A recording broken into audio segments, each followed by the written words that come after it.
Okay. Hi, I want to welcome everybody to my home on this special night. I know it wasn't easy to come out with Motzei Shabbos and family on this special day of Rosh Chodesh.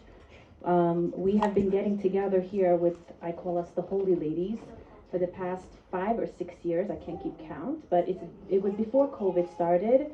And the reason why we got together was because we were a bunch of ladies who were pretty much like-minded. And when COVID started, we didn't want to stay home. We wanted to have guests.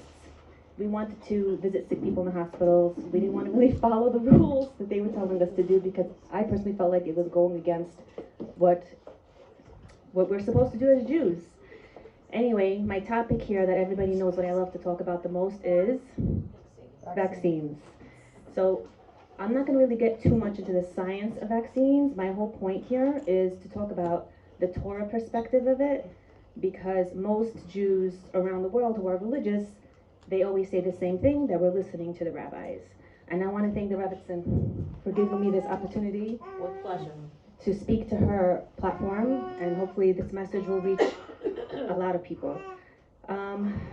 So basically, the reason why I'm coming to speak is because there's real halachic ramifications, problems with these shots. And the three main areas that I'm going to talk about is, one is from the Torah, where we know we have to guard over our bodies. It's written in Devorim. We can't inject anything harmful into our bodies. We're not allowed to be part of an experiment, especially if it could be something dangerous inside. So does everybody know what this is? Cigarettes. This is cigarettes. Okay, it's in Hebrew, but it does have on it a black box warning. Do you guys know what a black box warning is? It says in here that if you smoke this, you can die from cancer. You can die.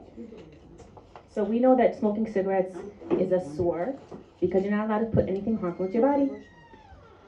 Does everybody here know that a vitamin K shot also has a black box warning on it? Vitamin K. And people tell me it's just vitamin K. What they're giving to babies. What they're giving to the babies from the first hour that they're born, they are running to give them this vitamin K. The amount of vitamin K in it, if this is the shot, the amount of vitamin K is this much. And it has a fatal warning on it. You might not believe me. You can go look it up. The other stuff that's inside there are things that are like formaldehyde, aluminum, mercury, fibrosate 80, and the reason why the Christian people don't take it is because it has aborted fetal tissue in it. Now, you might think the baby is dead anyway. No, the baby has to be taken out with a water abortion. That means the baby has to be kept alive. The baby is not allowed, I'm sorry I'm getting graphic. People need to know this. The baby is not given any anesthetics, okay? Because they need to keep it viable in order to culture the cells onto the fetus, and then they make vaccines out of that. Okay, so this is what we're getting into. The other part is the experimentation. In the Holocaust, they experimented on the Jews. They experimented with Dr. Mengele. They were testing on twins, Yimach Shema. And people might not know this, but Pfizer is a BioNTech company that's from Germany. And they came to experiment on Israel first, on the Jewish people. This is literally history repeating itself over again. Okay, so that's the second problem. And we know now that it's harmful because it was experimental. They said they took Israel because Israel has a very advanced medical record system, so we could see what's happening. And the third thing is... Who said that Israel became the lab rats of the world? That's right, the Pfizer, the Borla, the CEO said that Israel is the laboratory, we are the lab rats. But he said it himself. He's Jewish himself. We're going to get to the Erevav later. And then the last part of it is that we are not allowed to go to a doctor if there's no immunity. Okay? These vaccines, they have complete immunity. Exactly. They have complete immunity. That means if something happens to you, nobody takes responsibility. You can't sue them. They're above the law. Okay?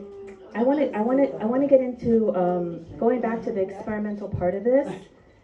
Does anybody here know who Dr. Stanley Plotkin is? Yes. I watched it. I remember. Okay. This is a book. This is a guy. His name is Aaron Siri. He wrote a book called Vaccines, Amen. He's Jewish, but I will tell you this much, that I've heard, and I've been in this for 14 years, that even the Goyim are calling this a religion. Who says, I believe in vaccines? Like, who says, I believe in cars? I believe, this is what it is. It's a belief. Okay, so Dr. Stanley Plotkin was put on stand because Aaron Siri is part of, he's a lawyer. He's probably the best constitutional lawyer that ever lived. And he's working for the Informed Consent Action Network. And he is winning cases against the CDC, the NIH, and the FDA. You cannot win cases with conspiracy theories. You win cases with facts, with science, and with evidence. This Stanley Plotkin was deposed for 9 hours by Aaron Siri, where he admitted, first of all, that he's an atheist. 2, that his book that he wrote, Plotkin on Vaccines, he says it's more accurate than the Bible. Okay? These are the people who we are supposed to be listening to people like him who are anti-God but have no problem worshiping science. Dr. Stanley Plotkin admitted that they're fetal, that they Right, there he admitted that there were aborted fetal, that they have to be kept live. He admitted all of those things. He admitted all those things. If anybody wants to see that, we can send it up. We can send it. The other thing about he admitted was that, why do I say it's experimental? Okay, maybe you might think the COVID vaccine was experimental, but did you know that the childhood vaccines, something else this high priest of the vaccine cult admitted to, was that they only studied this for 3 to 5 days. Show me one drug product from a pharmaceutical company that studied for 3 to 5 days. It doesn't exist. So why did they do this? Because in the 1980s, they were being sued so badly. The parents that were getting injured kids were suing so badly, and the pharmaceutical companies were paying out a lot of money. And then Ronald Reagan was in office, and they said, we're not going to make vaccines anymore. And he said, we'll give you immunity. So that's the reason why, after 1986, the amount of vaccines on the schedule went up. Because now they don't have to take responsibility for the shots, and they're continuing. And we know that part of their agenda, because we're not talking about people who want money. They say money, money, but they have a lot of money. They have another agenda, and I'm not making this up. You can look at it in the TED conference when Bill Gates stands up and says, we have too many people in the world. And how are we going to solve that problem? We're going to make family planning. That makes sense. Abortions, family planning, vaccines, and medical care. Wait a minute. Aren't vaccines and medical care supposed to extend people's life? How is that going to lower people's life? Because this is not just about making the money and getting, now your child needs to be on ADD medicine, now your child has diabetes when he's 5, now your child is 2 years old and needs glasses. This is about reducing the size of the population. And we've gone from a 12% chronic disease in children to today almost 60% of chronic disease in children. And allergies and all the other things. So these are the problems that I have with vaccines. Now, when this whole thing happened with COVID and people were saying, yeah, the rabbis, this is a hard one, but after the shot was given and we saw the results of it, there were 3 big Beis Danim, and I have the sack from the Beis Din. They brought experts from all around the world. I believe it was Rabbi Uri Sofer, who from Bnei Brak, that put things together. Every single Beis Din said it was asur. And they came and they said, they came and they heard both sides of the story. So that means a rabbi cannot give a psak without hearing both sides of the story. I don't know if anybody here ever took anybody to a Beit Din, or if anybody here took somebody to a Rav. Do you know that if you go to a Rav and you tell the Rav a story about you and somebody else and you want him to be the judge, he won't even, he say you have to find somebody else because you already told me the other guy's story. So that means you have to find somebody who hears both sides at the same time in front of the rabbi, so you can hear what he's saying and that you have an opportunity to defend. We did not have that here. When Rabbi Uri Sofer got together with these Beis Dinim, the Mizrad and Priyut came, doctors from the Kupot came, and our side came. And anyone who saw the facts said it was asur. There was one based in that heard the facts, wanted to say that it was a sore, and got death threats. This is how deep it goes. This is how deep it goes. And they know that the Jewish people listen to the rabbis. They know this. Trusted prophecy. But there were many rabbis who said no. They weren't listening to them because those The rabbis... Rosh Yeshiva of Lakewood, Rav Kaplan, he also said no. Yeah, but they weren't listening to them. They were the majority stance was when I talk about this, I'm talking about the Erev Rav, and the people think the Erev Rav are just the people who are sitting in the government. Okay, the Rav Shimon Bar Yochai, I believe it was, said there's 5 groups of Erev Rav, and one of them are people who look religious. They look religious. They might act religious. They might have big organizations, and this, unfortunately, will be our downfall. The Vilna Gaon said that the last war we're going to fight is going to be the Erev Rav. And the hardest part of that war is going to be to convince your neighbor who the Erev Rav is. So it's not that hard to see that there could be corruption, okay, amongst some of these rabbis. And then you have the people that are the other rabbis who are just kind of like, it says in the Torah that the face of the generation of Mashiach is going to be the face of a dog. Why? Because when you're going, the dog is going in front of the master, running in front. He's constantly looking behind him to see, where's my guy going? Is he going that way or this way? So that's what's going to be. That in the end of the days, the Rabbanim are going to look to see what the other rabbis said. And I'm going to pass him like that. That's not a psak. A real psak is to hear both sides of the story.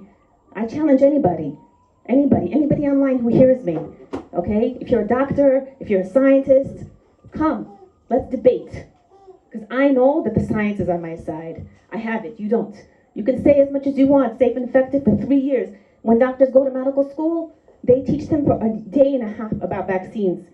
They drill it. Safe and effective, safe and effective, safe. That's it. They don't even see one study on vaccines. Okay? So if you repeat something over and over enough, it makes it like it's true, but it's not. There's tons of books. There's tons of stuff. When I woke up about this 14 years ago, everything was available online. Today, you cannot find this online. They've wiped it. Google is owned by Alphabet. Alphabet is a pharmaceutical company. So if you want to do a deep dive on this, ask me for the books. Ask me for the places where you can see the truth. Go to the FDA.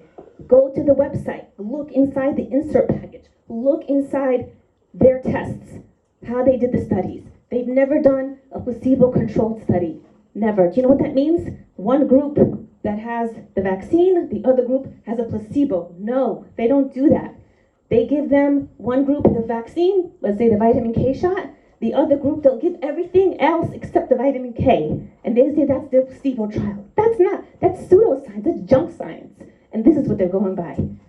And this is what the world believes. The science is settled. The science is not settled. The science is not settled. What I want to impart here, and everybody knows I talk about this, and though I've lost clients, I've lost friends, even some family members think I'm nuts, I don't really care. What I care about is Sahaba, we know you're nuts and it's okay. I care what Hashem thinks. I care what Hashem thinks. I'm gonna do the right thing. Why? It's a good nuts. Because you know what they say before Mashiach, the crazy people are gonna be the ones that are right. What's it called? Well, Dr. Zelenko. I have to talk about Dr. Zelenko because he's the one who said this. He should have a Aliyah Neshama. This Dr. Zelenko from Muncie, Chabadnik. He was the one who treated Trump. He was the one who treated Rav Chaim Kanievsky. He was the one who said, we have a cure. It's called hydroxychloroquine. Oh, no, don't talk about that. Don't talk about that. Because if there's a cure, guess what you can't do? You can't warp speed a vaccine. This whole thing was political. But I'll get it even deeper. I want you to think critically. Did you know that the word vaccine comes from the Latin word called vacca? You know what vacca means in Latin? Cow. Because the first vaccine was from smallpox from a cow. Do you think that was a coincidence? That's not a coincidence. There are no coincidences in the Torah. That's a clear sign. Wake up. Wake up. The doctor is not God. They think they might be God. They're not God. Okay, and they're worshiping this science of pseudoscience of vaccines. So when we first did that sin of the golden calf, who was doing it? The Erev Rav. And nobody stopped them, apparently. So guess what? When nobody stopped them, they also died. They were responsible. When we first got the Torah, we were responsible for our own sins. After that happened, we were responsible for other people's sins. That means if you see a Jew doing something wrong, you have to tell them. You have to tell them. This is not right. You're doing this. You have to show them. So we have to learn how to have a little bit of a thicker skin in the game. And hopefully we'll see more people waking up to the truth. That's all I have to share with you. And if anybody online has any more information that they would like, please be in touch with the Rebbitzin. And we have many people here who are willing to educate people on our own time. Thank you very much. Thank you.